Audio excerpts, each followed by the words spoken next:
8:15. If you want to know how long it has been since you have seen me, all you have to do is look at how much my hair has grown. It's been a while. It's been probably about a month since I've done any kind of live stream, any worthwhile live stream. Let me see if I can scoot this without dropping everything so I can get this more closely up here. Hi, Gypsy. So it's been about a month, I guess, since I've done any kind of live stream. I've been going through a very horrible health issue. We found out kind of what had been prompting a lot of my organ issues and a lot of my underlying health, the things that had got really worse right around December when we had some family drama. I got really sick and we didn't know what was going on. I got sick to the point where like it was like a hospitalization and we don't know how this is going to end, sick twice. So, hi Ashley. So, I had a really rough end of the year, beginning to the new year, because my body basically wanted to shut down.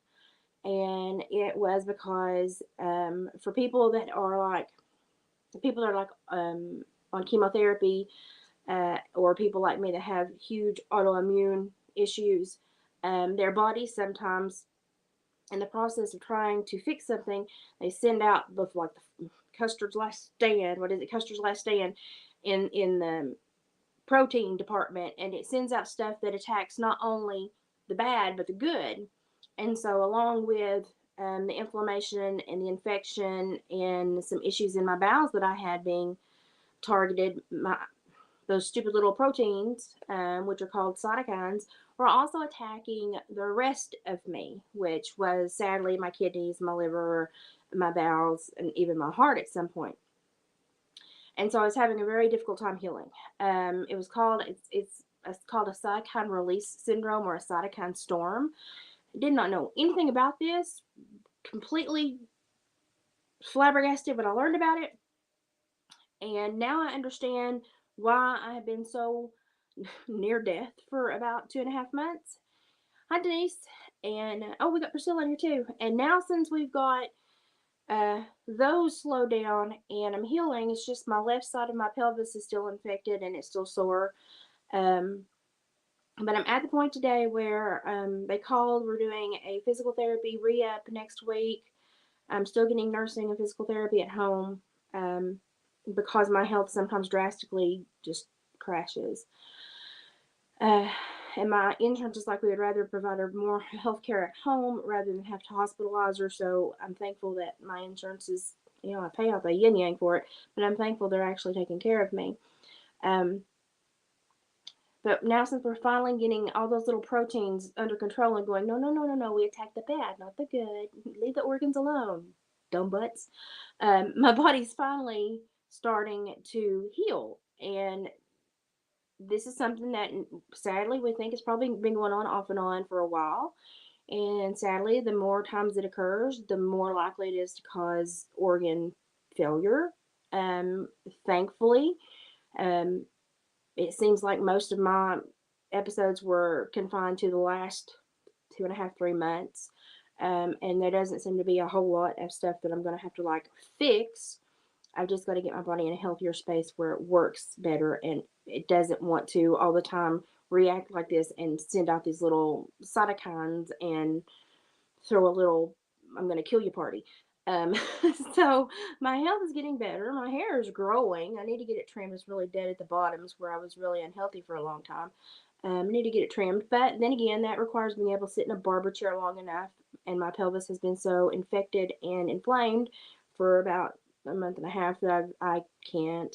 And I've been so sick before that for, a couple, 3 years with this that's been going on, that I haven't had my hair cut since the coof made its way into the world.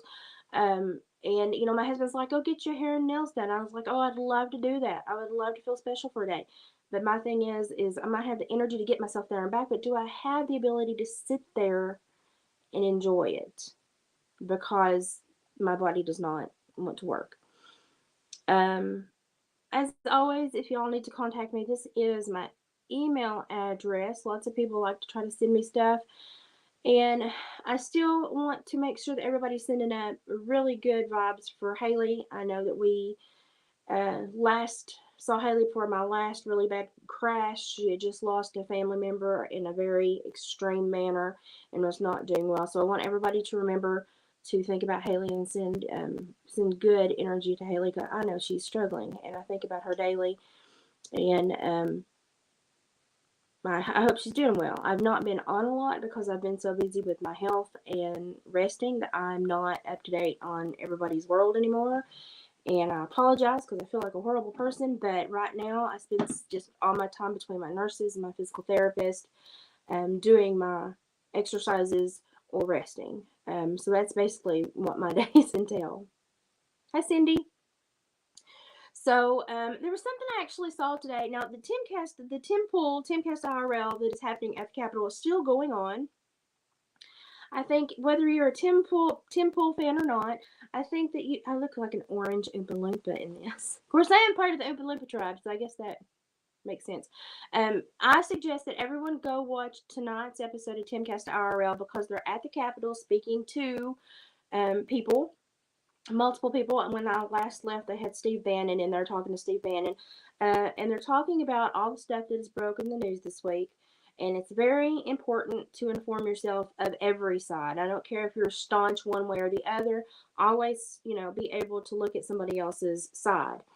And because that's the only way you're ever going to get a well-rounded picture. And it's the only way that you're going to ever truly understand that the only person that I can voice an opinion for or repair, fix, change, augment is me, but I can listen to everyone else. But I can only do the work on me.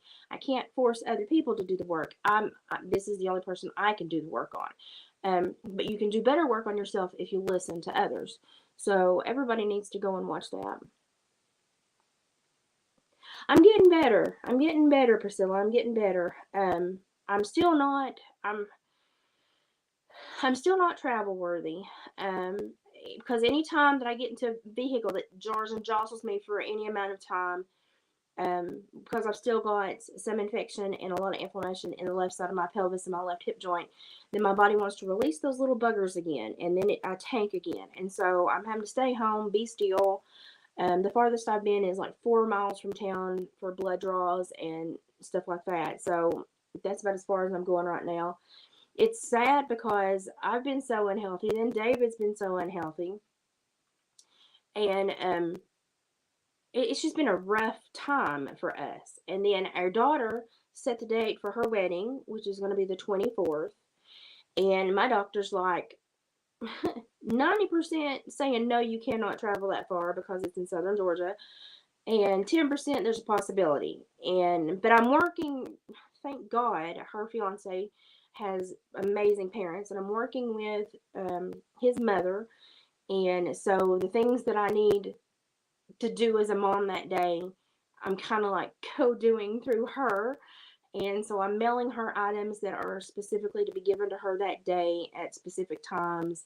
And last night we had a big video chat where we were trying to line up hair, makeup, and she's got like a couple little augmentations that, I mean, literally like 7 stitches on her dress that needs to be done. And of course, I'm like, if I could just run down there and run, but that's, might as well be sending me to the moon. But I'm like, okay, I think that, and I give her a couple of ideas for, because some of the problems she thought was a problem. I was like, it's not a problem. It's just that you don't have on the right undergarment and you don't have the double-sided sticky tape for that dress. And she was like, oh. And I'm like, I know, listen, it took me 45 years to start figuring out the shortcuts women take. Because when I was a little girl, when I was a teenager, heck, when I was in college, I thought girls that had all that hair had all their own hair. I didn't know it was extensions. But now I knew you could put fake tails on horses and show them. But I didn't think people put fake hair on themselves. I was terribly naive and just dumb and poor. I'd never would have known you buy hair to put on yourself. I knew people had wigs, but I didn't know about extensions. So I had to learn the painful, hard way about a lot of the female shortcuts, and a lot of them. Luckily, when I became a parole and probation officer and started having to work with all these women that worked in the circuit court clerk's offices, they would be like, hey, your hair would look better cut like this. Have you tried this makeup? Have you tried this? Or have you shopped at this shop? Or have you tried wearing this type of shoe instead of that type of shoe? It will help your feet get through the entire day. And so I had all these great women that were the super snazzy, exquisite females that I never could be give me a lot of pointers. And let me tell you, my daughter specifically benefited from Mikia. So, Mikia, if you ever watch this, we love you. Mikia was like my daughter's second mother because Mikia was the same size as my child, wore the same size shoe, the same size dress, had the same color hair. If you stood them side by side, they would have looked like twins. You would have thought that that was her child and not mine. And Mikia was all the time saying, oh, well, because they had the same complexion too. Oh, well, I found this. Let's try this. Or I bought this lipstick. I didn't care for it. See if she wants to use it. Or I bought these shoes. Or I'm going through my closet and I'm wanting to sell this. So we shopped Mickey's closet a lot. And so she gained a lot of knowledge from there. So she started out in her woman journey far farther than not with the knowledge that I never had because I never knew. I was stupid. I was so stupid. Now I'd given horses VO5 hot oil treatments, but I had never given myself one. I probably need one right now, actually. But we had like a 2 or 3 hour mega video chat last night, and I had a headache through the whole thing too, and I felt horrible. But it was fun to talk to her, and we were trying to get stuff squared away because she had went out and found her options for her makeup and hair and stuff like that. And I was like, well, I want to be able to do this. I want to be able to provide this. I want to help you do this. And then we had to sneak her and put on the dress, and so I could see it to give her the pointers for the seamstress because it really only needs about 7 stitches in it. It just needs she just needed a better undergarment, and the double-sided tape so that it's a crossover halter, and then it's got a flounced top, and then it just lays so pretty over her waist and hips and falls to the floor. It's I couldn't have. I mean, like I told her, I couldn't have picked a better one for her body. She's gorgeous. I look like security when I follow my daughter around. She looks like Miss America. I don't know how that happened, but hey. Um, so we had a great mom daughter moment because I had been so sick. We hadn't been able to really do more than just send each other funnies and check in for a while. Um, so it was nice, but I'm missing a lot, and I'm trying to be positive about it because she understands, and they're having a really quick ceremony because she's like, I'm not feeding 100 people, and she's like, no, she's like, this is my wedding. She's like, it's my moment with the person that I love, and she said, I just need the preacher and the witness. They're getting married in a pasture, um, and and it's just going to be just intimate, maybe a dozen people at the most there. And she's private and doesn't like all that big stuff like me. She's very chill in that way as well. And then they're going to celebrate, like we'll have a dinner with his parents, and then when they get time, they're going to come visit us. Now, right now with David at work, after having the kidney stones and all that, and then having coworkers pass away and then a bunch quit, he is like the only one training. So they basically told him, no, you're living here for the next several months. But he is, when he gets everybody, all the new hires trained and gets everybody where they need to be, he will have graduated up to more vacation time. And so we are going to start trying to take trips, and take trips for us and then trips to go visit them because David adores Joe. And, it was just a perfect match. And so he misses both of them equally. He's really, I tell him they have a bromance going on. It's so cute to watch them together. And normally Joe tries to come up around Christmas and at least trap one weekend with them, but because of everybody's schedules and then how sick I've been, it's just not been possible. So we're just all behind, but it's gonna be a beautiful day, and they're gonna iPad me, hold me up there. So I'm gonna get a cry through technology. But her parents, his parents, gonna be her in-laws, are great.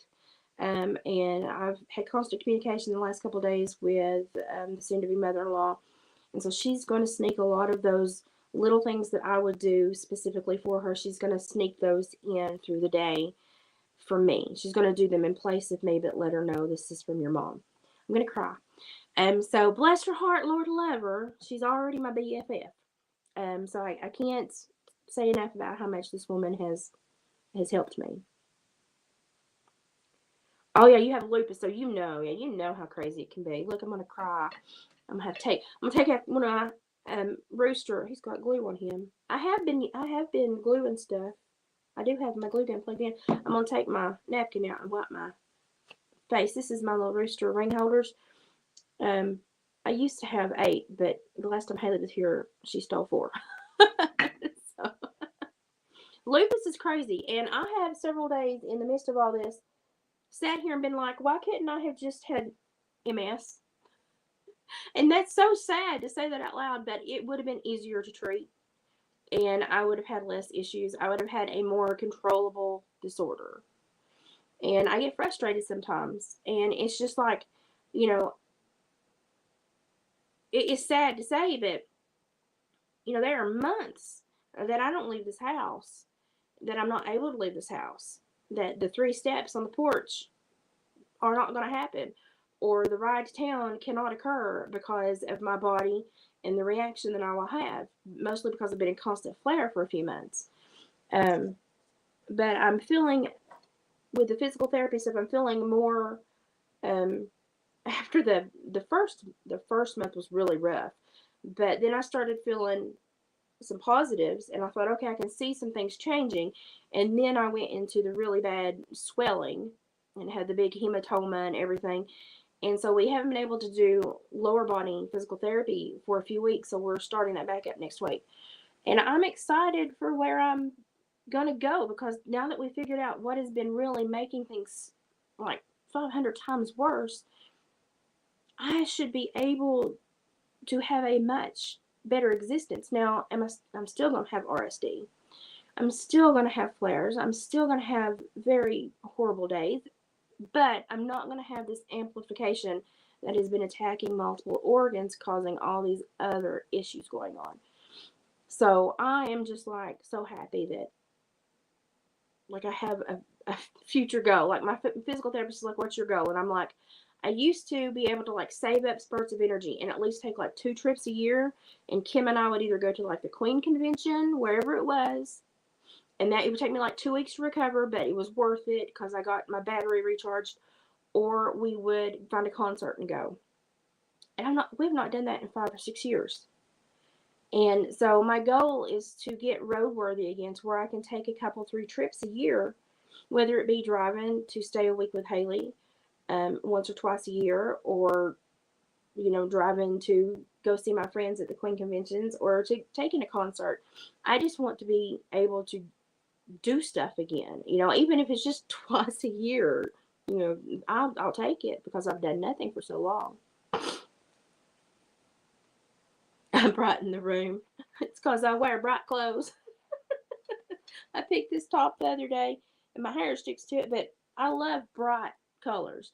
And I know I'm a big girl, and so they say don't wear bright colors, but I don't mind being noticed when I walk into a room, because that's how I say howdy. So I like to walk into a room and be noticed. Everybody's saying hi. I know we all need to get like travel worthy, because we used to take trips. I mean, Kim and I, we don't care. We'll just sit out on the road and go places. But for the last 5 or 6 years, I have been shackled to this house because of my health. Now we know why I was going down so badly, and we can correct it to about 90%. So that I'm just dealing with the RSD and the regular autoimmune issues, and just a little bit that's left over from that. But I'll take it. I'll take whatever I can get at this point.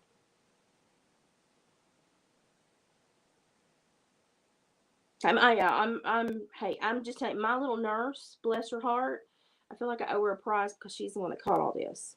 And she's been like the biggest gift from God. I swear, she's just been great.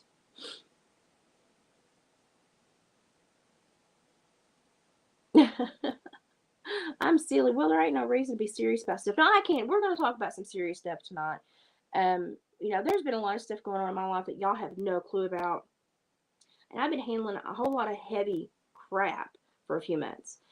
And there comes a certain point where you just have to go, that's not mine to fix. That's not mine to fix. Sometimes I like to look at people and I like to go, let me help you fix this. Um, because I have extra tools from a big old education and extra time. But here lately with my health, I've not. So there has been some stuff arise in our family, and I've been like, I can't fix that.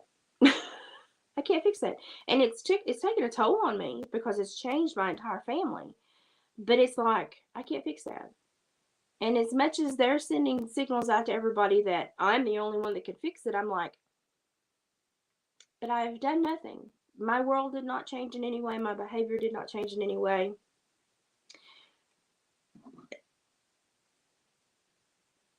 Your world changed. You have new physical, emotional, financial needs. You're upset. I was targeted. I questioned why I was targeted. And I was like, what is your expectation of outcome for this behavior? Because I'm confused. And I was like, okay, I understand why you say you're feeling this, but I'm going to need factual reasons or proof of why, because you're asking me to rectify something, but you're not giving me anything I can rectify. So if you're saying this is occurring, show me where and I will stop it. And so I got nothing. And then I just had to sit back and go, okay, so you want this turmoil, this drama, this tension. I don't. I'm very sick. I can't tolerate it. I'm not going to let it put me in the grave. So since I'm not really part of the problem because I can't fix anything, it's all about how you're feeling. And you're feeling that way whether I have contact with you or not. Whether I'm here or not, you're going to blame it on me. So I'm gonna go over here and I'm gonna go over here and feel better and take care of me, and you just keep doing what you're doing. Because as long as I'm the target, somebody else isn't. So that's kind of how I've had to handle this, and it's been a sad realization that I went from the person that was called on the most for the most, and then and I understand why, the psychology behind it. We always take our anger out on the person we think will never leave us. We always ask the person that we love the most, that we know loves us so much that they will never leave us. We always force the issue on them. It's like you always kick the dog you know won't bite you. Okay, so I'm apparently the dog that they thought would not bite. But I am the dog that will say, peace out, I'm going to go sit on the other side of the property. So, and it's not because I don't love them.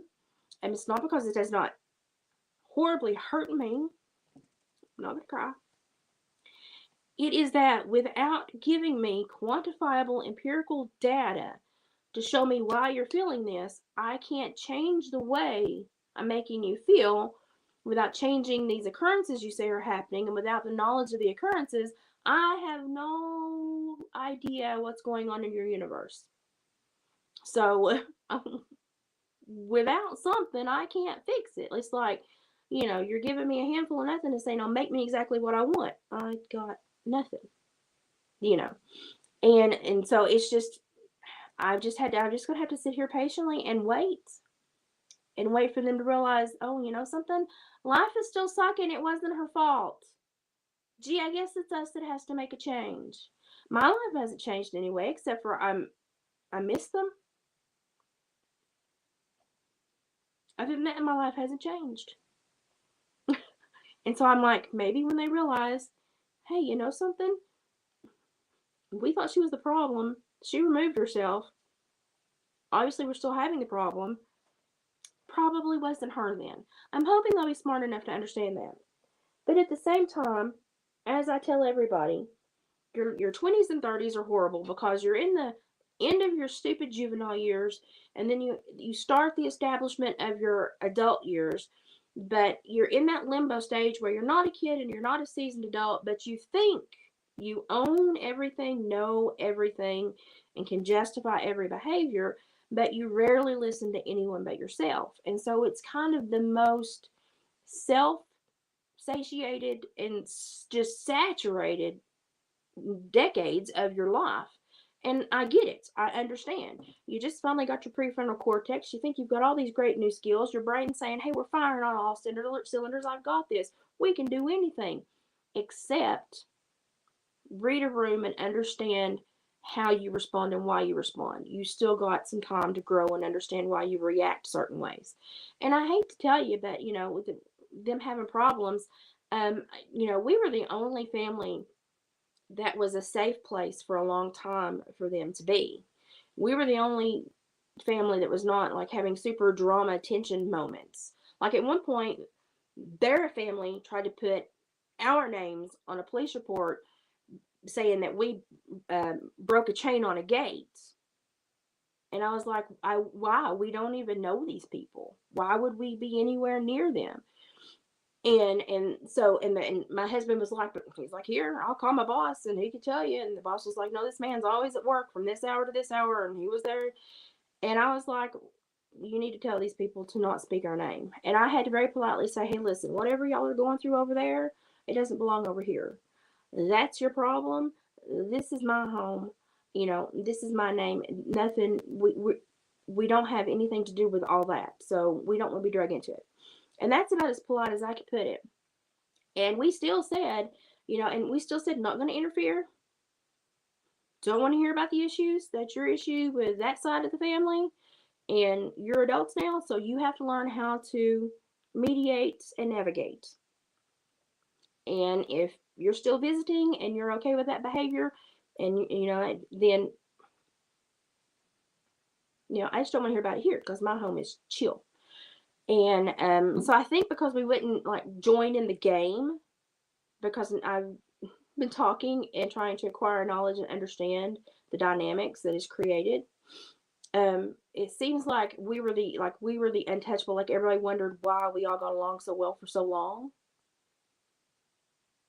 and then things changed like that. But it seems like this is the norm. So now I guess the new wore off and our family was brought into the norm. And I'm like, well, this is not normal for me. So no. But I'm just like, it's either going to be a positive relationship or there will be no relationship, because I'm not going to have unhealthy relationships. Oh, really? Well, I sure wear a lot of fabric.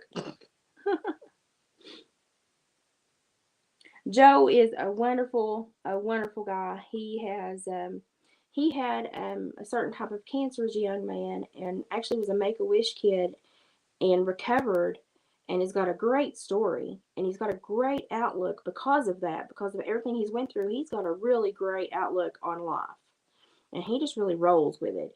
And my daughter can be very type A sometimes, and I'm sorry, that's me coming out in her. And he's been really good to calm her down, because she was a very stern, hard personality. And though they're from like 13 to 17, I was like, ooh, it was hard to have both of us in the same house. Women that have had teenage daughters, anyone that says parenting is not sometimes an absolute, just, you think you're just a sadist to have children sometimes. But I mean, you have horrible like personality conflicts as they grow sometimes. And there was a few years there it was just like child. And now we laugh about that since she's grown up and she understands a little bit more. And she's like, wow, I did that. And I'm like, yes, you did.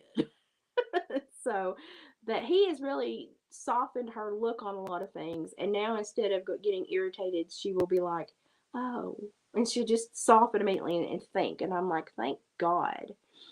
So I need hugs. Yeah, that's it. And I won't. I'm like, no, thank you. But since I wouldn't play in the game, I even got took off the bench. I got banished from the ballpark. I was like, okay. And if there was something I could rectify, I would. But, again, if you just tell me what you're feeling, but you don't tell me why, what happened, what physically occurred to create that emotion, I can't fix it. But then, conflict resolution, two things, conflict and resolution. And sadly, I think she wants conflict, but she doesn't want the resolution. So it's just like, okay, that's what you're getting. If that's all you're working with, that's all you're getting. So I'm wanting to play a little video in a minute, but the last thing I've been working on, and it looks really weird right now, is a polished cow horn on a beaver chew stick. It has got buffalo column beads, jasper, and tiger's eye. I had to remember for a minute in here to make the rattle.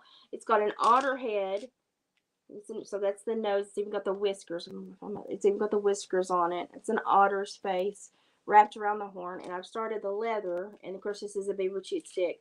Now I'm going to have another something up here, another leather swatch or rawhide or something wrapped. Then I'm going to have feather drops here and feather drops here as well. And so this has been something I've been working on for a while. I've just been really slow because sitting in this chair really hurts. And it's going to take me a while to get used to it.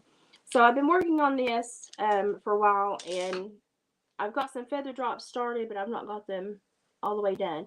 And then I've got this possum that I had cut, and what I'm wanting to do is use this leather that's got a pretty backing, and I'm wanting to actually use the suede side of it and line the possum. But actually what I'm going to do is actually cut it and make it into like a little messenger bag. So I'll have to cut it, obviously, squared up and fold it up and make it into like a little messenger bag. And make this be the lining to go down in the possum so that when you open the purse, you see this beautiful, silly colored suede. And then make the possum. Now it'll probably have the front of it will probably be the brown leather because the possum's not super big, but the back will be the pelt, and then the front will be the brown leather, and that will be the flap over the top, and it will affix. And then I've got braided. I have got the prettiest red leather. Mr. Bowman absolutely outdid himself with coloring this leather. He made the prettiest, deepest red leather. And I'm going to braid these to make the straps. Now, I could just use split reins, but these are so easy to work that I'm going to put a few together and do maybe the 6-cord braid and make the strap for it. And then I'm going to do a fringe dangling from the bottom. And I don't know if I'm going to do any beading. I haven't got there yet, but that's what I'm wanting to do with this. Yeah, like when you have an equation, you have to fill in the spots or you never finish the problem. So it's, and it's like,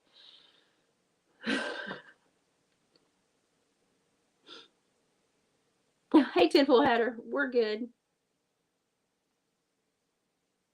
Yeah, I'm really in love with the color that he made this. Like, I am tickled. And it's almost a two-tone. So when it braids, it's going to give a variation. And then when I put like a finisher on it, it will, the raw edges, of course, they'll probably braid in, but they'll kind of darken. So you won't be able to see much except for that nice mahogany tint. And I think it'll be real pretty against this possum that is really silver and pretty up close. I never thought that I would like possum hides the way I do, but I've really gravitated toward them lately, and I don't know why. Oh yeah, Dave is, of course, he was home. He got sent home Friday because the electricity went out because of all the windstorms, and so he was home by like 5:30 Friday evening because the electricity was off in 50% of the county due to the windstorms and all the trees and lines down. And that's when he took the kidney stone that night, and so was sick Saturday and Sunday. He didn't feel good Monday, but went back to work. At some point Monday night, it actually passed to his bladder, so he's not had any pain since Monday. We just haven't seen the stone yet. So we're just like, we hoping everything's okay. So this is, we've had a lot of stones. So, as long as he's not getting an infection or having any issues, us and the doctors were okay. And the doctors called, checked on him, and watched him super close. But So we know it made it to the bladder because the pain stopped. We just haven't seen it exit. And it can take a couple of weeks, but once it gets to the bladder, normally the pain's over because they're small enough to exit after that. So it's just he has the smallest, his right side, the tube that goes from his right kidney down, grows like a trumpet. So it's really, really tiny, and then it finally bails out to where it's the right size. And every once in a while, we get some stones and ginormous medical bills to go with them.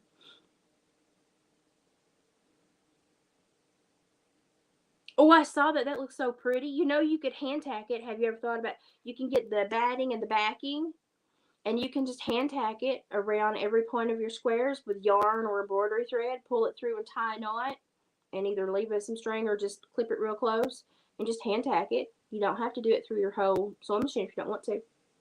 That's a thought. I've done several that way. Oh, Denise, we actually have garment quality beaver hides, beaver pelts now. So they're just as limp as a dish rag. Oh, I had one here. It got sold apparently. I had one hanging here. It's not here. It must have got sold.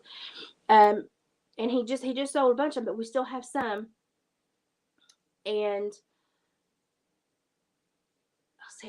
I think that they would be cute if you just doubled them up and put a zipper across the top, and just like punched and leather laced in just one strap, and just made it look like I've got a Michael Kors bag. It makes a complete circle, and then half of it's the bag, and but it makes a complete circle, and then half of it's the bag. That would fold up almost perfectly to a half circle, a semicircle, and you could. It would take. I mean, it would take me like 5 hours to sew in a zipper, but it would be so pretty, and you could almost either just tack in a lining or just leave it finished because the pelt inside is so soft and suede anyway. It's a total possibility we can do that. If you're serious about that, email me.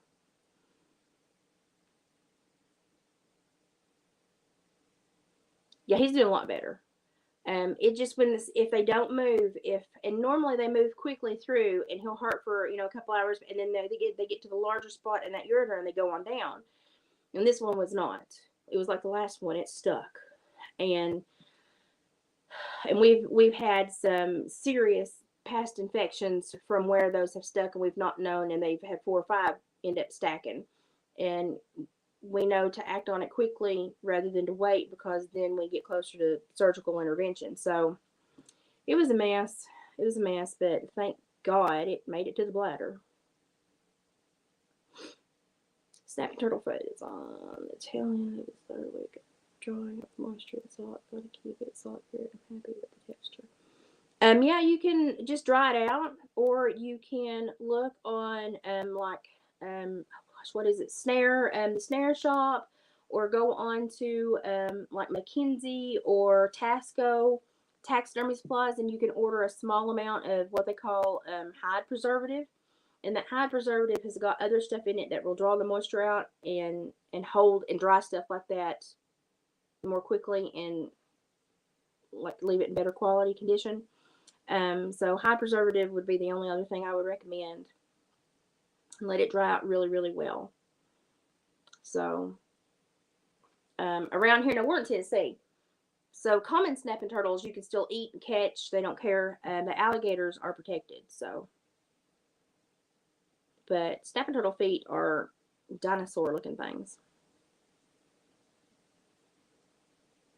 I think I answered your question, but you can always email me if you get. I'm getting better at trying to check in my email now since I'm feeling better.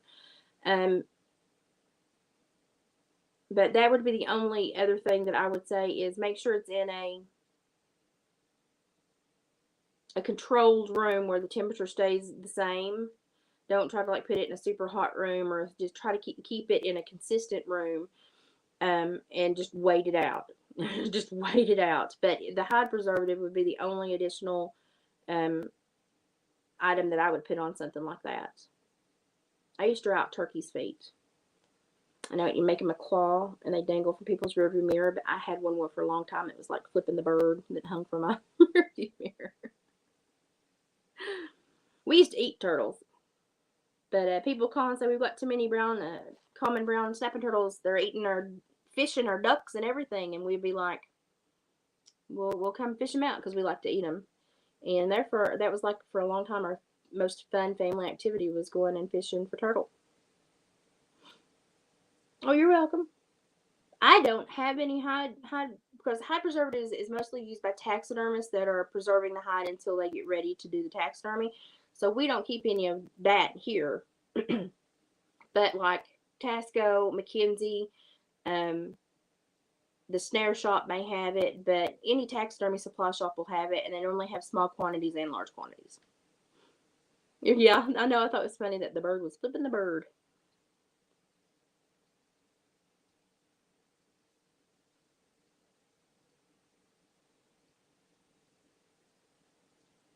I'll get up and move turtles because after it rains, and it's something about after it rains, snappers like to get up and move. And so after a big storm, you'll always see them crossing the roads. And so we actually would go out and drive and try to like get them across the roads because the big ones are really, really, really old. And I mean, you just respect something that's lived for that long. So, but to pick up a snapper, you always grab right behind the head on the shell because they can't get back there. And then you grab their tail, and you never ever, and you hold them like this, and you never ever put your elbows out, and you hold them like this, and you go across the road and you toss them down. And that's the only way to pick them up unless you can just pick them up by the tail and dangle them and run across. But with your hand right behind their head on the shell, they can't get you, but you have to keep your hand straight down. Like, don't put your elbows out because they'll reach around and get you. You have to be straight down like that. But we would go and help them across the road. But not the little ones, but like the ones that were like right around 14, about 14, 16 inches around through there, they would have quite a bit of meat on them. And those are the ones that are most aggressive, so they'll eat the most fish, and they'll even eat the ducks and the birds that land on the pond. I mean, they'll just decimate a pond's ecosystem. They don't care. And so we would eat quite a bit of them during the summer. Make soup. You have to boil it, and then you can make soup, or you can boil the meat and then bread it and fry it. But you have to boil it first. But they've got like 7 different kinds of meat. Like their neck's a different meat from their arms, and it's good. It's just weird because none of the meat matches. It's just like they were a puzzle put together.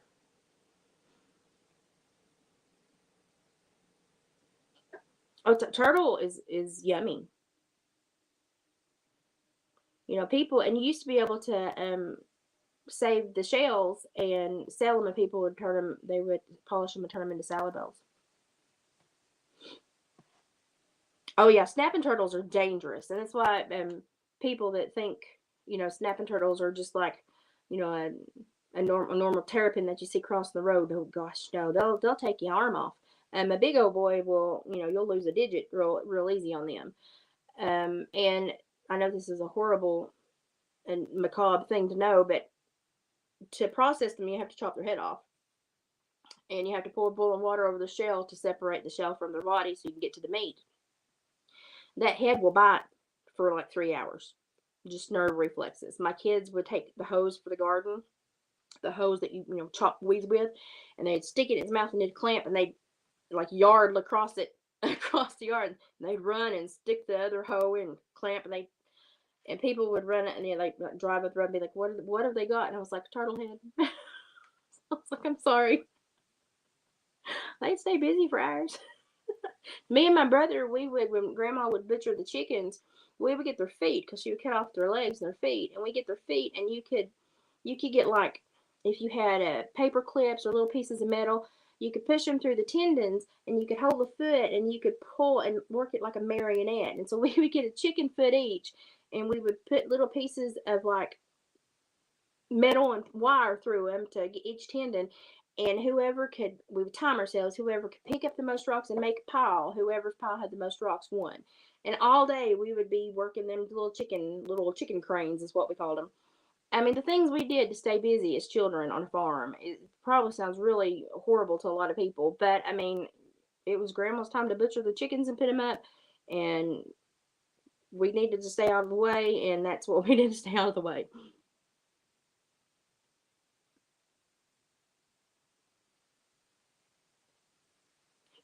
That's why you have to boil it before you, because otherwise it's inedible. There's no way to make it unless you boil it first. If you don't boil it first, it's inedible. So there's your tip from a bumpkin today. And it will taste horrible. It's like goose. If you don't know how to cook it, it will just taste nasty.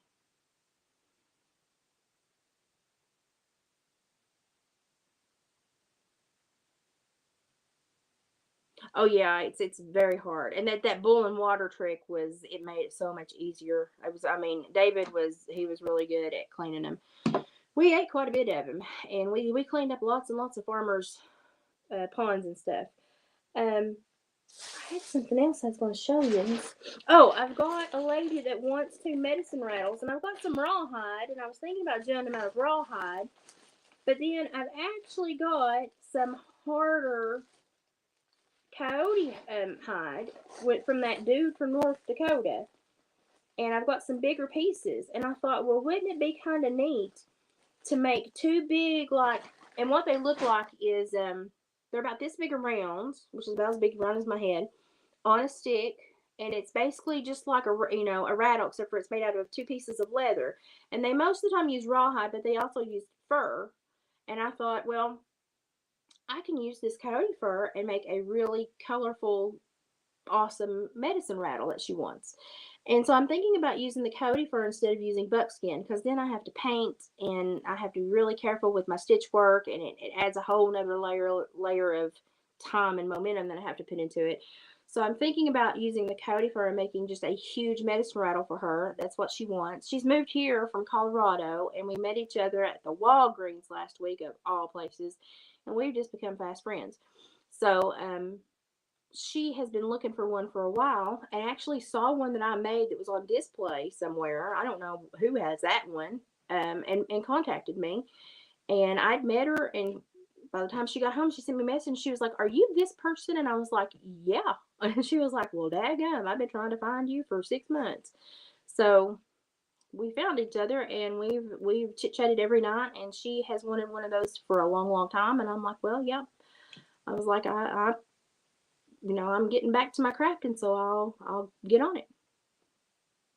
She still has had no nightmares. Oh gosh, yeah, it's been a year or just over. That's great. That's great. I sent Gina, um, oh, I can't remember what her whole screen name is when she's here. I sent Gina one the other day, as a thank you, because she's bought a couple of things off of us, and I had always wanted to weave her a medium sized one, but I'd always been sick. When an order would go out, I'd be like, I just don't feel like it right now. Well, the first thing I wove when I started feeling better was her, because it made me. I wanted to do it. I'd been motivated to get it to her, and so I knew that I wanted to get that to her, and it made me force myself to get back in the swing of things and get up and do something positive. And so I got that mailed out to her, I think last week before. And I've been slowly getting back to stuff and getting stuff squared away, and the stuff that I had put away pulled back out and kind of sourced again. So I'm slowly getting there. And I've been sitting here for about 45 minutes. I'm starting to have some pain in my left hip socket. So I know I'm not like super ready to roll yet, but I'm doing so much better. Oh, look at Oscar. Come here, Oscar. Oh, thank you. Oh, yeah, just jump, you little fat guy. Um, Oscar officially turned 10 last month. Yes, I love you. And he got a new collar bandana for his. I love you. I love you. I love you. Stop. He got a new collar for his birthday. Of course, I gave him a haircut right before I got really sick. And he is just proud of himself, and he's been parading around in his little collar, and he thinks he's just a what? He's just suave. He's just going to pawn it off with the yawn. You so pretty. Oh, you so pretty. I love you. Yes, I love you. You're my little smush face baby. Yes. He's officially 10 years old, so he made it a decade, and we got him when he was probably about 6 months old, I guess. They found him in a factory parking lot in Byrdstown, Tennessee. So we've had him for almost 10 years now. And he's the healthiest pug my vet says she's ever seen. Well, he's a pug Shih Tzu Brussels Griffin because he's got the extra dip in his nose on the x-ray. So, yes. So Oscar's officially 10. And we had to like estimate his birth date with our vet. And when she estimated he was like an early spring baby, we just said he's a Valentine's baby. So we made Valentine's his birthday. And he got to eat his apple cake at the table and get his present. But stupid me did not snap not one picture I was really in the moment. But he had his birthday. Yes, I'm talking about you. You may go eat your dinner if you want to. He's going, no, I'm going to push the treat button. What do you want? You want one? Go push your button. Go push your button. You want a what? What? You want a treat? Really? Push it again. Really? Push it. Push it. Push it. Demanding, isn't he? That's his little button over there by the door. So he wants a treat. Okay, give me just a minute. Hang on, because I'll be slow when I get up. It'll take me a few steps to get going. And he gets around better than me, and he's 70 in dog years. So, but I just wanted to get back and like let you know where I'm at. I have stuff in the works. I've got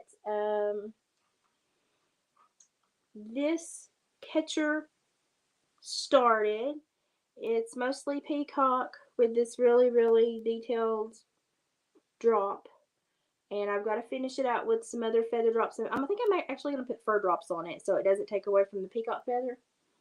I told David that he could put this one on Etsy because it should ship fairly decent. It is this big. Y'all, I got a big fat head, so it's this big. And it will have at least 2 more drops, and it's got a wand and a peacock feather drop here.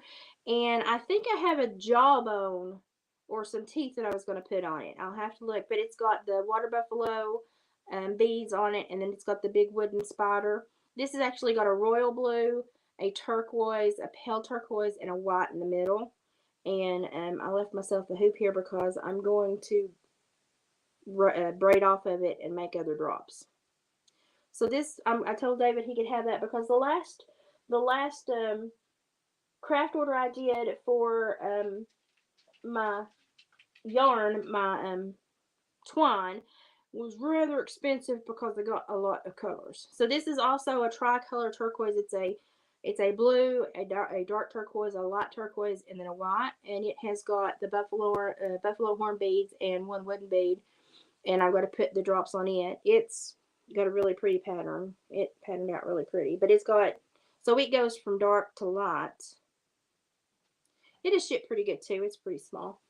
I've not gone too crazy.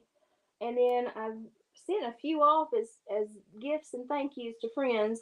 Then I've got another one rounded out curing. So, and I'm going to turn this into a raccoon bag. So I've got lots of stuff going on. Oh, and I've got a coyote face that I'm going to turn into a clutch. Just like a little evening clutch that's not going to be like just a little bit bigger than billfold size. And his little face will clutch over. And I want a coyote face clutch. And I may keep that for myself if I like it. It's also going to be lined in... It's going to be lined in this gray suede. So that his colors, his gray will match, but his orange will pop. So I'm gonna make a coyote face clutch. So I've got my leather punching. Now to sew leather, you have to have all these needles, and then have a punch set. So I've got my dowel and my punch sets out, ready to do my leather work. And I need to do it because yesterday at the doctor they said that the knots on my knuckles are there's 2 types of arthritis presenting. And that's what the big knots on my knuckles are, especially like kind of big honker right there. That one's getting huge. And then I've got big red spots popping up. And see how big my knuckles are getting. And I got the red spots popping up. It's a specific type of 2 arthritis conditions joining for great fun in my hands. But my doctor was like, your hands are doing really good, so just keep using them. And he's like, we'll just handle it as we go. And I got my pedal machine for my physical therapy today. So I'm doing good, doing lots of stuff. Yes, he talks. He had more buttons too, but I slowly took them away because he got a little too vocal. Get up in the middle of the night and pushed the button that said, "I gotta go poop." And he did hit that one. I always make them say funny things, and I thought it was hilarious until he pushed it one day when the FedEx man was here, and it embarrassed the crap out of me. So took that one away. Actually reprogrammed it to say something else, and it got took home with someone in the chat that visited me the other week. so. So yeah, David's gonna have some dream catchers in the Etsy shop very soon. Hey Sam, it's so nice to see Sam in here. I could, but it's so much sewing, and I have to do it by hand because I don't have an industrial sewing machine. And like to justify all the punch work and sewing, like it would be like $130 hat by the time I would get done. And you can buy them from like a really quality one from 80 to like 110 online. If you buy them for cheaper than that, you're going to get into the ones that don't have the good lining and aren't put together really good. But I wish I had an industrial sewing machine. So, like, if I ever find one at auction that's cheap, I'm gonna buy it because I get frustrated sometimes knowing that I can make these things, and I really want to, and I have to sit down and hand punch. What I have to do is I either have to take my little dowel, which is a spear, and punch every lacing that I need to make, and then go back with my big needles and sew. So by the time I've sewed something with leather in it, I've sewed it about 3 times because I've had to punch it, sew it, and then go back and redo it the other way. And it takes so much time. It's so intricate, so detailed, and it's annoying as heck. And it's really great for my hands, but it makes me so upset. And if I had an industrial sewing machine, I'd zip it right on through. So I've kind of got my ear to the ground. I've got a few people watching because that is something that I absolutely would have. Now, I have a serger, and it would do fine on anything that I need to cut and finish an edge on, but I need an industrial sewing machine. Yeah, the bag's going to be easy though because literally it's just going to be, I'm going to create like a tube, like a tube inside, and use leather concrete and leather and create a tubed inside that kind of holds its shape. And then I'm just going to have to lace the bottom of the raccoon, and then his little tail will still, dangle. And then flap the head over, and I will lace in on the sides the strap. And I've got to find a finisher to hold the head closed. So it will be more of a round, and I want it to look like the raccoon is hanging off your side. That's what I want it to look like. I want it to have some shape. I always have weird ideas when I make these things. So it's something I've been wanting to do for a while, and it took me a little bit to find a hide that when I saw it, I thought, okay, I can work with that. Because normally they don't have really good bellies. This one's got really good belly hair. She's got a couple of holes, but I'm going to be splitting and stitching her back up. So she'll lose some of this width. So a lot of the holes she's got will not be there anymore when I split her and sew her back up, because I'm going to have to take out about the middle stretch here. And so she had really pretty belly hair, just, and a really pretty back hair. And lots of them don't have really pretty belly hair. So I had to wait for a raccoon to pop up that had really pretty belly hair. Like, see, you saw how gray hers wasn't pretty? This one's thin, and I just don't like it. So I had to wait for a really long time for the right raccoon to come along. And I kind of eyeball all of David's pelts, and if I really want one, I have to, like, dibs immediately. Oh, yeah. Yeah, it would be literally a 30-minute job on a sewing machine, on an industrial sewing machine, but by hand it would be a multiple hour job. And it's just because you have to dowel it and then sew it and then go back and back stitch it for your leather crosswork. You use like a string that is almost, got it right here. It's a string that is it's about 5 times thicker than twine, like a regular sewing machine twine. And it'll cut through your fingers in an instant. But it's what it is a synthetic. It's basically a synthetic sinew. And so you have to punch the hole, then go back through one way, and then use your curved needle and go back through the other way so that it cross hatches and seals. And it's difficult to work with. It eats your fingers up, but I don't have an industrial sewing machine, so that's the way I gotta do it. Dadgummit. Okay, well, you need to get some prices. They have to be the industrial. Okay, if they're definitely industrial, talk to them and get some prices. Oh, now you're just making me mad. If they're worth it, if I could afford them, it would be worth it because I pass up so much stuff. And David does. He's really handy at stuff like that too. Like he could. There's only like 4 to 6 pieces depending on how you line a coonskin hat. That's something David can learn how to do in a day, and something that I could do, I could do one a day without really killing myself. And we get asked about them a lot, and it's just something without a sewing machine, an industrial sewing machine, I cannot do. Yes, please check on them. If I can afford it, we will have that sucker. Because I would like to make more bags, and I actually want to make a beaver or coyote blanket. And for me, I'm completely thinking about myself right there. I want a beaver or coyote blanket so bad. I've seen so many of them. I refuse to pay to have one made because the price tags are like up in the several $100s, and I'm like, nope. I could totally do it myself if I had an industrial sewing machine. So I'm one of those people, like, if I want it, I'm gonna have to find a way to make it because that's gonna be the only way I have it. So I will also say that it's been a good day for telemarketers and medical bill collectors because nobody has called me to get chewed out today. So it's been a great day. Nobody's been hateful. I guess it's because it's the end of the week and they all gave up. Or they got really irritated with me. I'm okay with either one. I felt really crappy this morning because I had a really bad headache all night. And my physical therapist guru was going to come out and do the meeting today. And I felt so bad.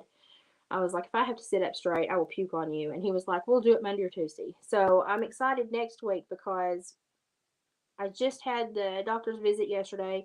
So they've got all the new films and all the stuff.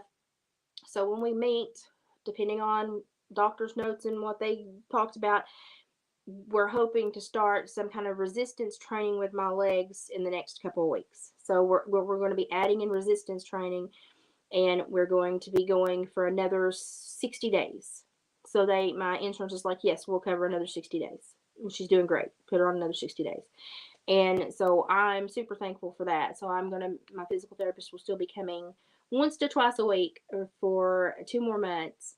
And I will be doing the routines every day. But I like it when she comes because she can watch me. And it's been nice to have people document my flares and take pictures when my hands swell or when they get candy stripe from the RSD colorations or when I puff up or when I change colors. So they've been documenting all of this. And I have gone up and signed documentation so that they can use my files as training tools for their new staff. And so that if they ever come across anyone else that has this disorder like me, they will have a background of knowledge. So I'm trying to be as positive as I can. But things are going so much better. Since we figured out what was unleashing in my body, we figured it out. Well, see, in Tennessee, I can't sell a bear hide unless somebody defaults. Like if we get one in and they want it tanned and they default on the loan, like they default on paying the note for the tanning, then David can give them 60 days and it becomes his bear hide. But they're so strict on the selling of bear hides in Tennessee, and you can sell not one other piece of a bear, but that would be the only way that it could transition ownership. And then you have to get everything approved, and you got to get agents in to tag everything, and it's just a pain in the butt. And they want you to sell the whole hide; they don't want you to cut it. And so if it's like I would say that the best slipper fur you're going to get would be a beaver line slipper. That would be the best, like moccasin lining. Bear hide looks pretty, but it's actually really coarse. And even as much tanning as you do, it's still, because bears are very greasy animals.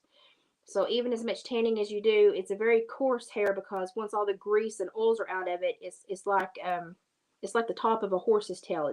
It's pokey and thick and very stiff. And beaver fur is soft and just molds to you and doesn't come out, doesn't it's durable, but I would say it's better than otter fur, and I would totally line any shoe I wanted with the beaver fur because that would be like the warmest.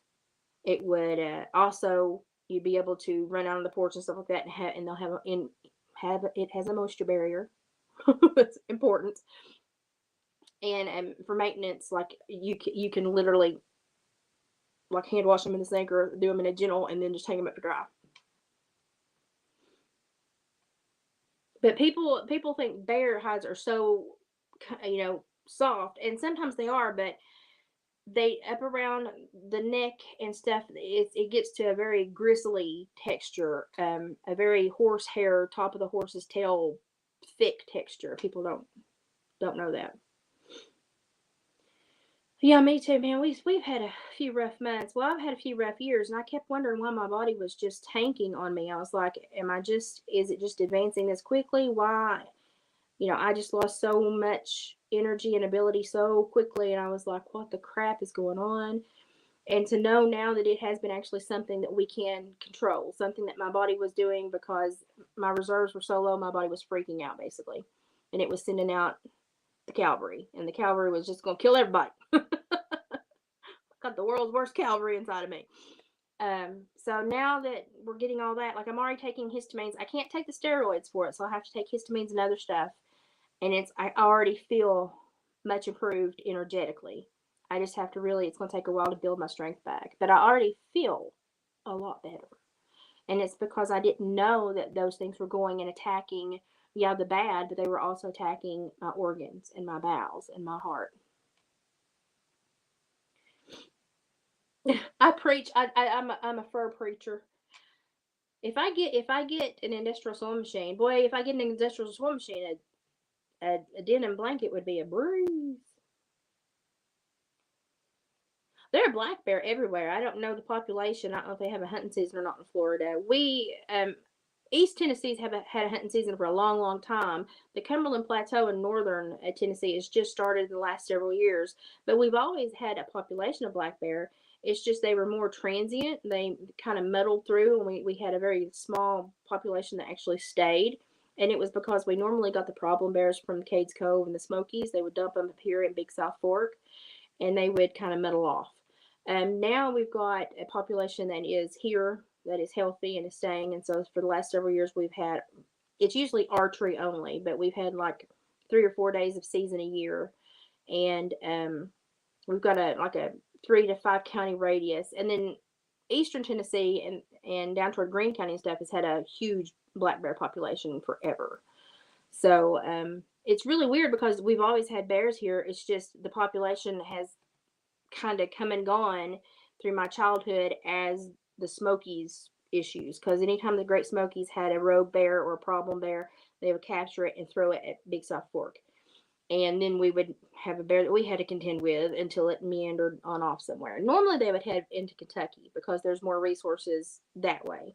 And some of them would actually end back up the cove and have to be trapped and sent out again. And they give them 3 times, and the 3rd time they're caught, they're done for. But we had some that got released here twice and ambled back to the cove to meet their maker. But we were the dumping place for problem bears for a long, long time. But now we have a decent population of very healthy, very fat, healthy bear.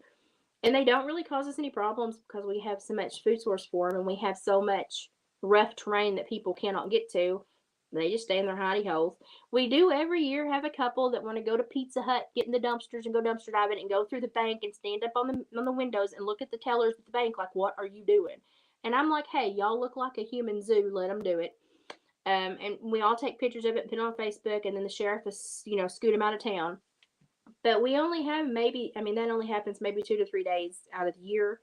You'll see them skirt through on people's security cams and stuff, but as far as like negative interactions, we have very minimal of that because they still have a pretty healthy fear of humans around here, and they stay in the back 40 because we've got a lot of land and we got a lot of food. Oh gosh, there for a while, I'm here to tell you, January was a scary month in my house. It was my blood work was very, very, very, very scary in January. I did not tell many people how bad I was, and it was very bad.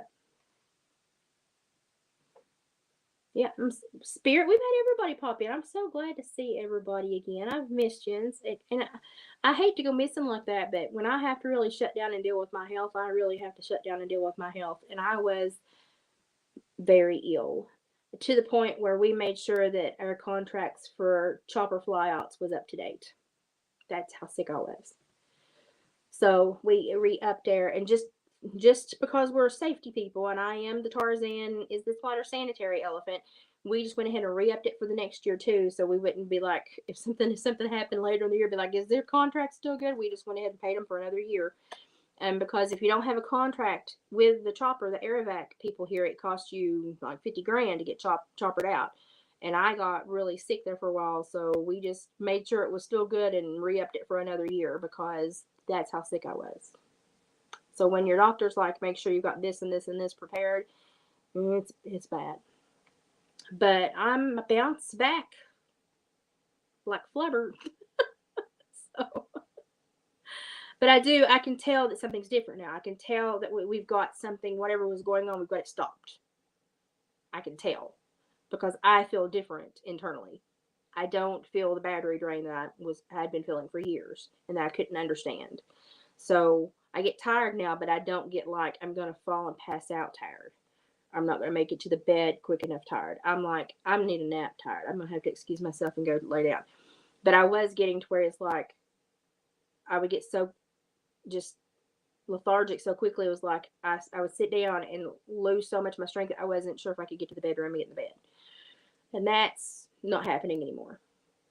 Swept my front porch off, well, 2/3 of my front porch off, and cleaned all the cat hair off my patio furniture. I got one of those little things that it works. It works. It costs like $6, but it works. And I scratched all the cat hair off the patio chairs, and I cussed them little cats. And I said, "Don't you put your little butts back on." I did. I cussed the cats the whole time I was getting the cat hair off the patio chairs. And I'm gonna have them steamed later in the spring. And I got my carpet unrolled where the cats had rolled all up. Got all my pillows found where they had bounced them all over the place. And got it swept real good. Got a bunch of stuff thrown away where they had ruined all my doormats and everything. And so I'm going to have to get a new front entryway layered doormat. I'm going to get the check and the mat to go on top. But I'm not doing it until that we get the last of the tomcats gone because they just claw them. And I thought I deserved a prize because I swept my porch, and for the first time, I wasn't so sore and hurting so bad from that movement.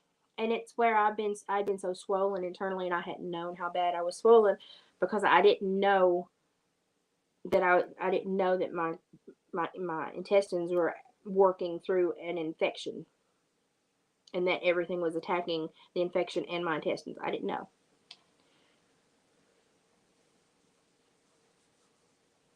Let's see, I've got my phone right here. Let me ask. I've never been to Florida. Let's just look up black bear in Florida. Let's see. Black bear. Let's see if they have a hunting season. I think they actually have I think they have a larger population down there than they do here, actually.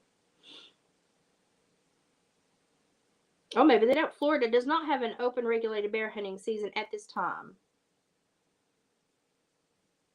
So they're probably about like us. But now they've got some pictures of like bear like on highway kills and stuff where they've been hit by motorists. And they're about like ours, like let's see if I can zoom in. When you do see one, it's a big one. I saw one once that a guy harvested it, barely fit in the back of his Toyota truck, and it squatted it. And I thought, son, he had to take it to co-op to get it because you have to weigh them for TWRA. He had to take it to the farmer's co-op to have it weighed.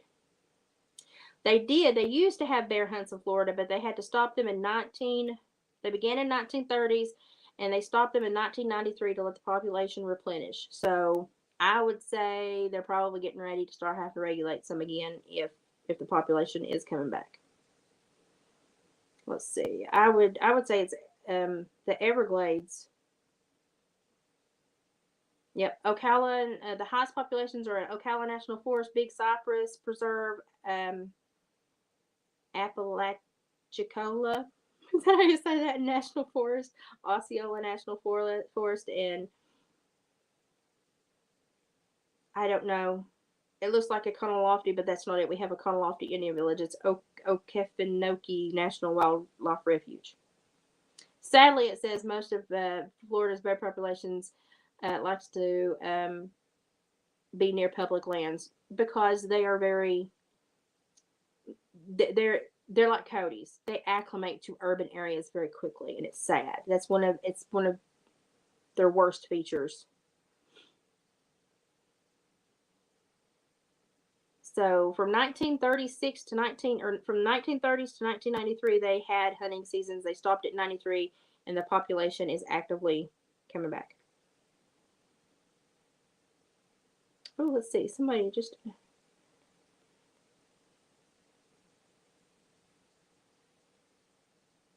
They last revisited it in December 12th, 2019. But the Florida Wildlife Reserve has not put another date out for a reevaluation yet. So there, now we all learned something today.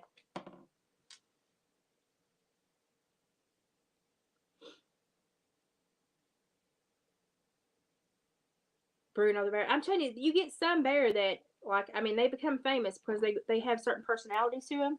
David's got several that are in areas where he traps, and they know he's there, and he knows they're there, and they just agree to not be there at the same time. And they're very wise. And so if he sees them, he's like, "Boy," and he goes the other way. If they see him, they kind of part back off and go the other way. And he tries to always augment the time that he goes and checks those areas because he wants to respect the time that they're there, and he'll go another time. And so they kind of learn to leave each other alone. And that's kind of just like the normal biological marker that most animals do when they're in the same place. So if you start to leave a scent trail, if you start to leave that scent trail, an animal knows when you were there, how old that scent is by how fresh, how much they can smell. And if he establishes a routine, that other territorial animals will be like, okay, there's a man here at this time, so I don't need to be here. And so he tries to, there's two areas where black bear are very prevalent that he traps, and he tries to be very, very respectful, but also very routine in those areas.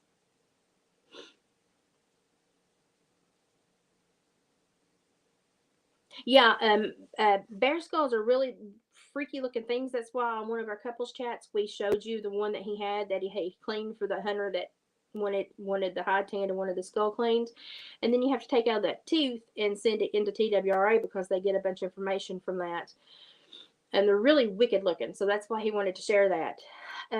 As far as as soon as you skin the animal and he puts the hide away to be tanned, the hunter takes the food, the meat. Everything else has to be disposed of a certain way. The TWRA has to be told about it, because there's so many black markets for certain bear parts, and so it's very strict. So anytime that David tans a bear hide, as soon as he gets a call from a hunter, he gets the kill confirmation ID and calls our local agent immediately because he has to have certain tags and approvals and stuff to have it on the property. So it's very strict process. Cats are like my nemesis right now. Yeah, David ate bear meat. When that boy cleaned that one bear that he left to be tanned, he didn't want all the meat, and he offered David a couple of roast and a shoulder, and he fried it up and ate it the next day. And I cut one of the roast into little thin steaks, and we had steaks. You have to really, you have to treat it almost like a filet mignon, but they're greasy. The only thing I have about bear meat is sometimes it can be super greasy.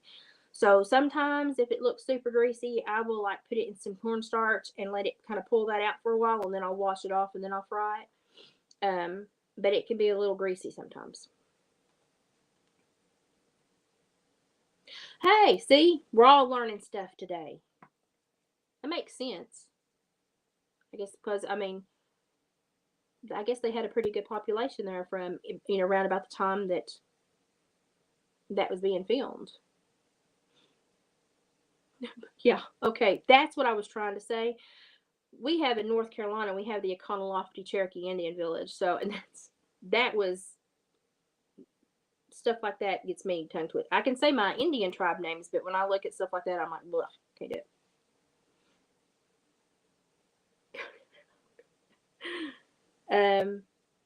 Oh, I'll have to look. Okay, so Bruno had a Facebook site. Well, I'll have to check out Bruno the bear. We've got certain bears that, like I said, like to visit Pizza Hut and have become like normal visitors to town at certain times of the year. And they don't seem aggressive. Of course, we treat them like they are, and we're all like, get out, bear, go. And we want them to leave.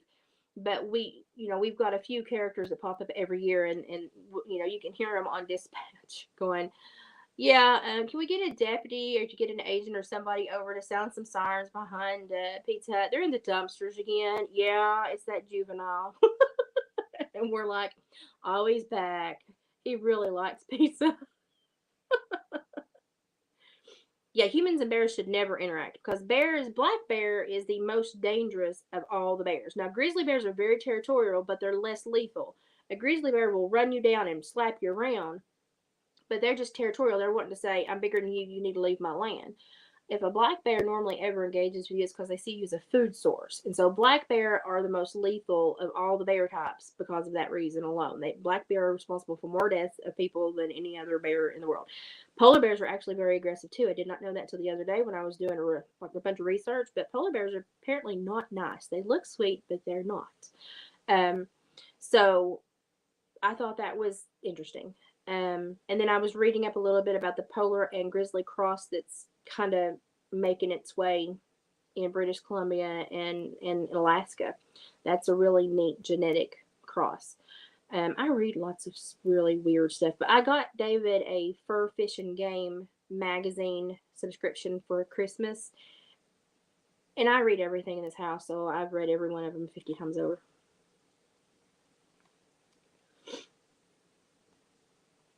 Yeah, there's a huge black market, and that's why everything is so strict. And when David does get a call about somebody wanting a bear tan, it's the first person he calls is the our local agent. Yeah, they are. They're very troubled teen bears, and they love pizza. They're just like little rogue teenagers, and they're just about as grumpy too.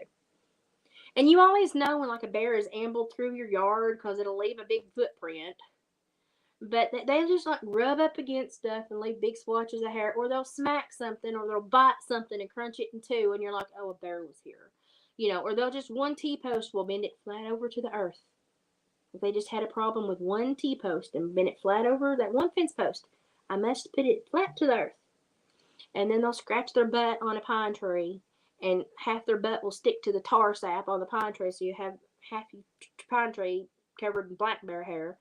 And then they'll just like bite your downspout on your gutter. Or it's just, you're like, oh, thank you, you were here. So every once in a while when David will like pattern our area with trail cams, you'll get a sneak peek of one. But they come through at the oddest times because we have a freshwater spring behind the house. And so they come through here at really odd times because they see that as a water source and a food source. And so they're in really deep cover down there. So they don't always come up the hill. But when they do, they leave sign. And it's just like, hey, I wanted you to know I was here. Smack, let me demolish this. And it's like, thank you. But cats don't, my cats will just look at them like, foo, you eating my food? I don't think so. And then my cats will look at me like, tell him to leave. And I'm like, no, he can stay. And then I start making lots of noise in the house so they leave. I did open the door that one time on that juvenile and stuck my head out, and our eyes met, and he went backwards and flipped off the porch. But he was so skinny, and he was eating cat food, and I was like, we reported that to the game warden. I was like, if he's this skinny this early, he's not going to make it. And I think they looked for it for a while, but they never saw it. We have foxes. We had one that was getting very aggressively romantic last month. When I was super sick, they were all coming into heat. And we had foxes, coyotes, bobcats. They were all getting amorous about the time I was super sick and trying to sleep like 24/7. And there was this one little fox. And when they do their little romantic bark, they all sound a little bit different, but it kind of sounds like a hey hey hey hey hey hey hey hey hey.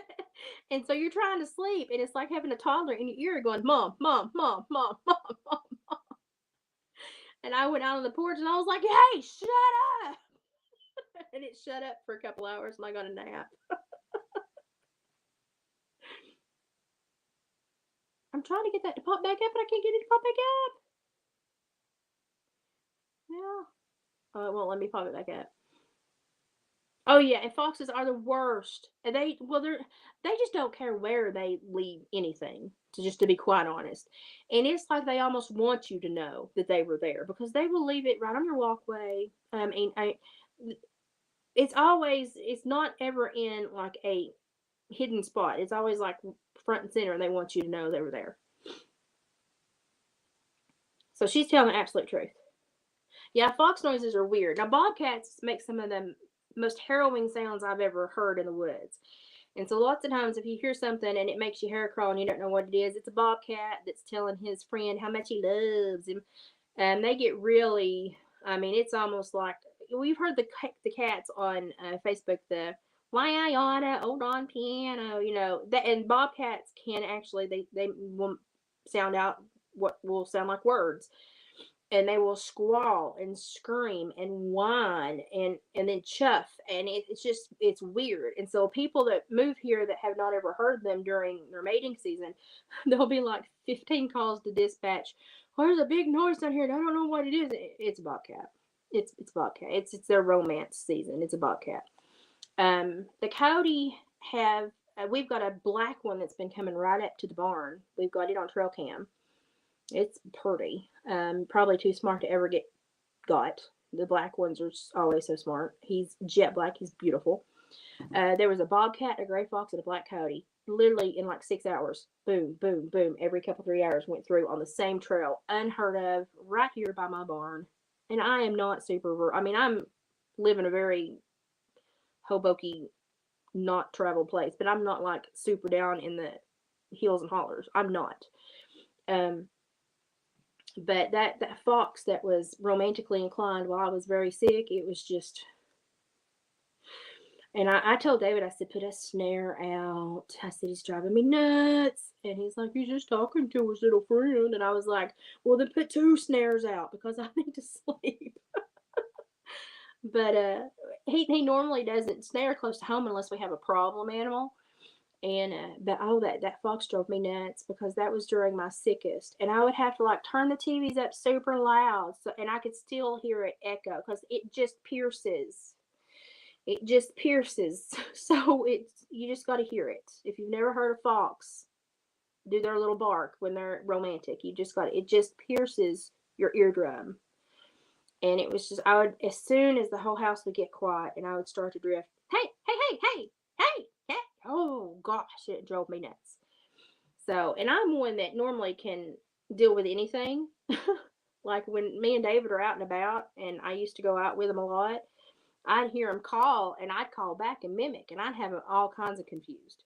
And David would be like, "Stop messing with him. You're gonna think there's a woman over here." And I was like, "There is a woman over here." We've sat on the front porch, and David has called up a quail, and it flew, thought it was coming to meet another quail. When it saw us, it diverted, and it came about 4 foot, about hit us and dove off. But he called up that quail on the front porch. He can sound just like a quail. My husband is weird. But I used to make so much fun of the foxes and stuff when we'd be out, we'd be out cutting firewood or something. They'd all get, to going in the woods, and I'd start yipping back. Or lo and behold, somebody had buy a peacock and it roam off in the woods. They buy a $40 peacock for the front yard, not thinking it's probably not going to stay where you put it. And so we've got peacocks that amble off and have started little flocks out, and the turkeys normally kill them. I'm just going to FYI, that's how they all die. But peacocks go, hey, hey, hey. And it's like they've not seen each other forever, back and forth. Hey, hey, hey. And so David would be cutting wood, and I'd be over away from the chainsaw noise, and I'd be calling back to the peacocks, and he'd be like, stop it. Because I'd get them to come up, and they come up and fan out, and I'd be like, I was like, he thinks I'm pretty. Now David can call it turkey too without a call. He's one of those weird people. So I don't know. We used to do lots of stuff when we get out, and of course I grew up in the woods, and I had a lot of fun. And now I'm like, I don't interact as much, but I had more interaction with Fox than I wanted to have for the last month because every time I need to take a nap, that little turd was trying to get it on. He was Marvin Gaye in Fox World, and I was like, you need to shut And I am not too proud to go out on my porch and go, shut up. And then I like 15 minutes later, that I've got Amanda that lives down the hill across the creek and over the way in that little, there's a little like 7 family little circle back there, and it's between us and the farmer's land. And I'd yell out and I go, shut up. And it finally shut up, and she messaged me about 15 minutes. Thank you so much. Our dogs were going crazy. And I'm like, no problem. So, had a cat coming through the other day trying to fight Lux. I don't know. It was a huge tomcat. I don't know who it belonged to. It came through for 2 or 3 days. It was trying to tear Lux apart, and Lux is still he's a big kitten, but he's not a big boy. He's not a big man yet. And he was like, "Mama, what is this? Why does he hate me?" And I was trying to like scare this cat off, and David tried to trap it because it's marked Lux up. It's tore an ear and split his little ear and smacked him around a little bit. And I'm like, a barn cat, you are not, honey. You're just too pretty. And I actually called dispatch, and I was like, hey, this is Elizabeth. And if somebody reports a gunshot in my area, I've got a big tomcat that's trying to kill my barn cat. And if it comes back through, I'm popping it. So if somebody says they hear, they're like, okay, yeah, okay, we'll be aware. And I hate to do it, but if you come back, I'm going to pop you. He never came back, and he's not made another round through since. He's super aggressive. He doesn't have ears left. That's how aggressive this tomcat is. He looks like the Pet Cemetery cat, except for he's got longer hair, and he doesn't have ears. That's how much he's been fighting. God knows where he come from. He's probably an old farm cat from God knows where that's meandering through and just trying to find a new place to stay. And most of my cats have been rehomed, so I only have my 2 little boys here now. He probably thought this looks like a pretty swanky place. I'll run these 2 off. He just didn't know that the big fat lady that was mean lived here. He figured that out shortly thereafter. But everything's in romance season right now. So the coyotes, the foxes, the bobcats, everything's like Marvin Gaye, let's get it on. So it's not been a very good trapping season though, because it's not been cold enough. So David's been really bummed about that. It's been really good for bobcats this year, not really good for anything else. It's been a very weird trapping season. And we got feedback from the first sale, which happened the Saturday that David had the kidney stone, and I had to go get him from the hospital. Only about half of the fur salesmen showed up. Fur did go for a little bit higher than it went last year, but only about half the fur harvesters showed up. So our market was cut in half in 1 year. And David was really bummed. So he's trying to find another regional sale to go to, because where he's not been trapping good, he had got his fur harvester license and he was going to bid on and buy fur. And now we're going to have to go somewhere else because he was sick that day. And I asked him, even as much pain as he was in, I said, you want me to stop so you can bid on a few things? Because he was registered and ready to roll. And he was like, no, take me home. And I was like, okay, I just wanted to put it out there. Because I thought if I make him miss this, he really wanted to go because he thinks, well, she needs to get home. I was like, I will sit in the Jeep. And he was like, no, I'm hurting too bad. So he missed the first sale, but it was not a good one. So I think that comforts him a little bit knowing he didn't miss too much stuff. So we've got to go to another one. We're going to find another one to go to it, because that license is expensive. That fur buyer's license is expensive. So we're going to find another sale to go to justify paying for it. He has to work tomorrow. I don't think he has to work Sunday. As of right now, I don't think he's on the schedule. That may change. He said that if he is not working Sunday, that he will do a live stream Sunday evening, like close to dark, when he gets in from the fur shed. He said that he would do a live stream if he does not work Sunday. So if he's off and he just has to work in the fur shed, he will come in the evening and do a live stream. Because I told him that y'all thought he died. And he said that he would do a live, come back and do a couples check-in and proof of life to show you that he was still kicking, and check in. I do have some footage that I need to edit for him, and I've just been so busy with everything I've been going through, I've not put it together, but I've got at least 2 more videos I need to post for him. So David will be doing a proof of life Sunday. It'll be around dark time, which I think the time changes this weekend. So it'll be around dark 30. Oh, you live way too far to tell me things like that.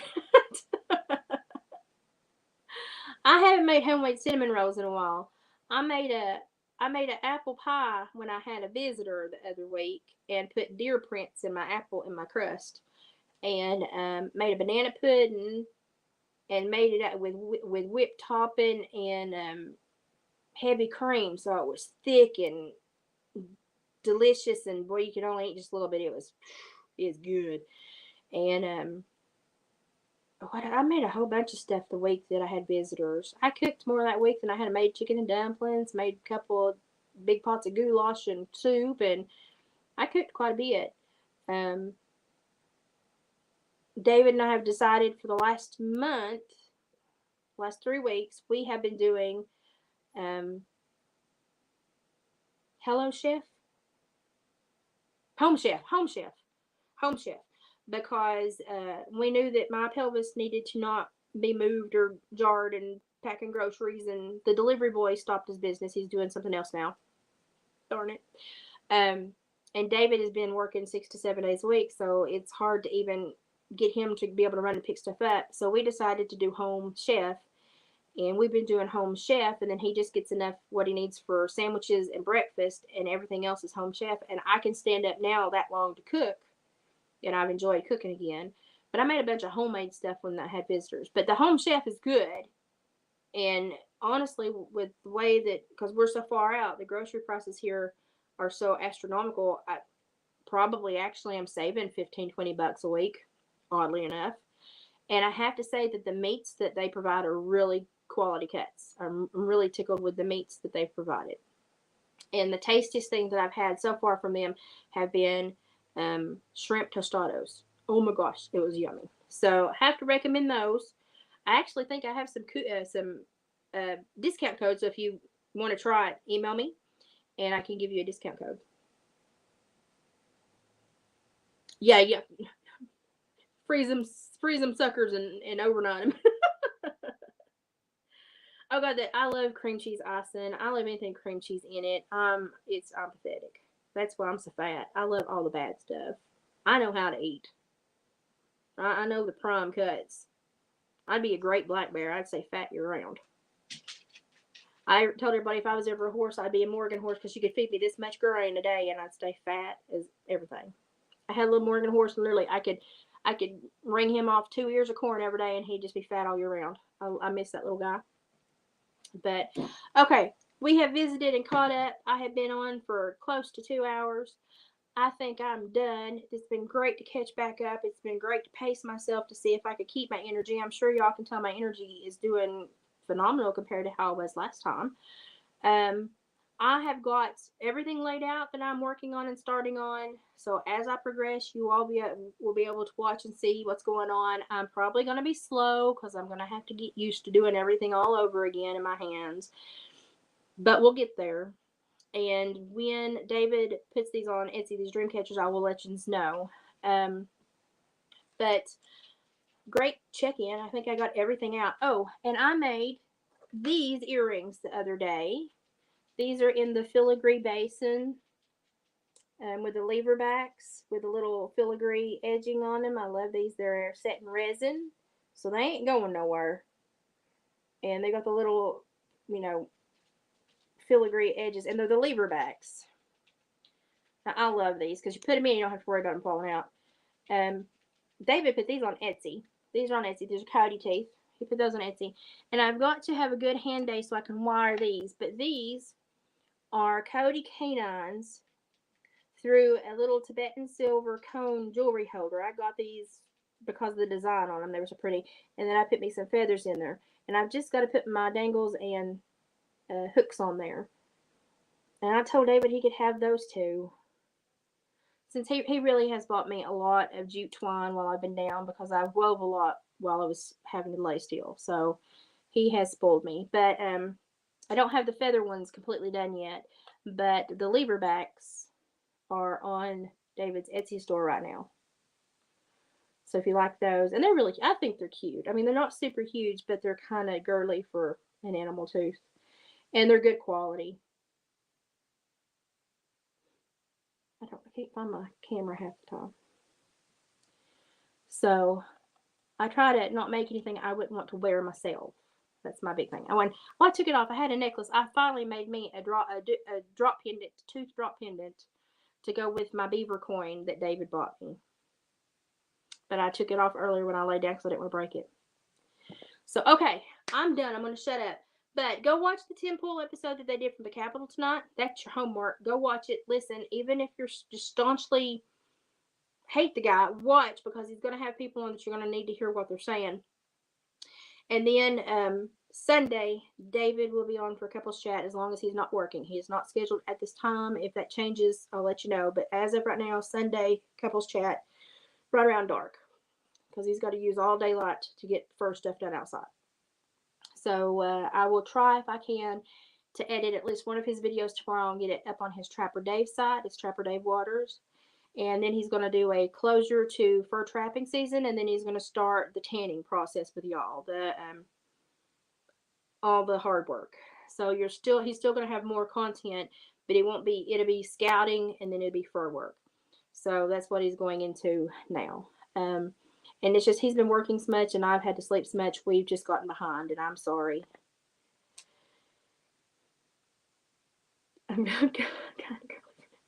Well, you know, I get lots of compliments when I wear those big coaty molars, but I'm one of them women that can pull it off.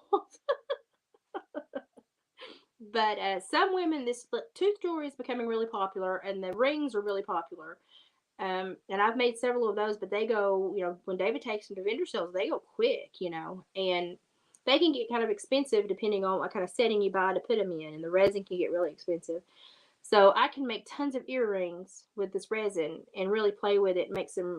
I like to make some creepy looking things sometimes. And I enjoy making earrings. That's what I like to express myself with, is earrings. So that's why I've got like 3 holes in each ear. I had to take my helix out though, because when I got sick, the little suckers started attacking it, and my ear wanted keloid, and I had to take it out. That's what my nurse was like, oh my God, that was the thing that made her think I know what it is. It was because my helix that had been healed for months started to basically fall apart. So I don't have my helix anymore, but I have like 3 in each ear. So I have lots. I think I have 4 in one, but it gets so far up there, I never put an earring up there. But earrings are my big thing. I love earrings, so I like to make them. And the more macabre and kind of curiosity, oddity flair to it, I like. And I like it when people look and have to look again to make sure that's what they saw me wearing, because I don't mind that attention. And it lets me talk to them about my heritage and my culture, and they normally learn something that they didn't know. And you make friends wearing odd stuff, so I try to wear odd things. But yeah, I'm going to be making a lot more tooth jewelry probably in April, because David has got a bunch of skulls that he has to clean out and sanitize, and I'm going to be getting all of the raccoon teeth and all of the coyote teeth. So tons of jewelry will be made probably in April or early May. So, okay, that's my schedule. I'm going to shut up now. You have your homework assignment, and I will see you back here Sunday, dark 30, for the couples chat, proof of life for David, because I swear he's still kicking, and the kidney stone is in the bladder, has not evacuated yet. I swear, if we can strain and catch it, I will like frame it and put it on the wall and be like, you are worth $14,000, because that's probably how much we're going to spend on it. Really, honestly, like, send it off and get it bronzed. You just have to laugh at these things. When life sends you something like this, you just gotta laugh. But yeah, I'm fixing to call it quits for the day. Oscar's got to go outside. Thank y'all so much for hanging with me I know that was a long, sick spell, and I'm sorry. And I know that most people lose like their dedicated base when they have a spell like that. And y'all were checking on me and checking in, and I felt very special and well loved, and just lots of good energy. So thank y'all so much for taking care of me. And everything else that's going on in my world, it will come out in the wash. But I ain't doing the freaking washing. So there's going to have to be some stuff resolved without my aid, because I can't fix everybody's problem and take care of my health and worry about everybody else's super fragile feelings. I have to take care of me. And I think that I have just probably been too much of an advocate and an excuse maker for too many people for too many years, and I have to stop that, because right now I have literally in the last 3 months about checked out twice, and I just have to prioritize me. And at 45, it's about damn time, because I raised 2 kids. I went through 2 marriages. I got one ex-husband that I really wish would just dissipate from the earth. And I've been through a lot in life, and this is my quiet time. And no, it's not going how I planned. I'm not getting to enjoy certain things I wanted to enjoy, but the good Lord gave me the gift of making the best out of the worst, and that's what I'm going to do. And I'm going to find a way to get healthier and enjoy the life that I have with whatever, whoever wants to be in my world, as long as they're healthy. And I'm going to let all the unhealthy crap go. And I can't fix everything and everybody, and that's okay, because you are your priority. And I can't help everybody and maintain myself the way that I need to be maintained right now, because I was very, very ill. So I have to take care of me. And that's hard for me to say. I have to learn to say it. But I can't feel for you, bleed for you while I'm trying to heal me. That does not compute. And if somebody's sucking the life out of you, snip them. And it sounds rough, but at some point, if they are meant to be in your world, they will reconfigure and understand how they're meant to be in your world. And you have to agree to not understand it until the good Lord wants you to. And that I've made peace with it. I've made absolute peace with it. So I'm working on me, and I have big plans, and my physical therapist has big plans. And as long as I don't have another cytokine storm, I'm good to go. So thank you all for your prayers and all your attention and love. It was very therapeutic for me. So y'all take care of each other. I'll be back Sunday night. Go watch Tim Pool. Not that I'm like advocating for him, but go watch him. He's got some good people on tonight. Okay, Oscar's demanding to go potty. Bye, guys.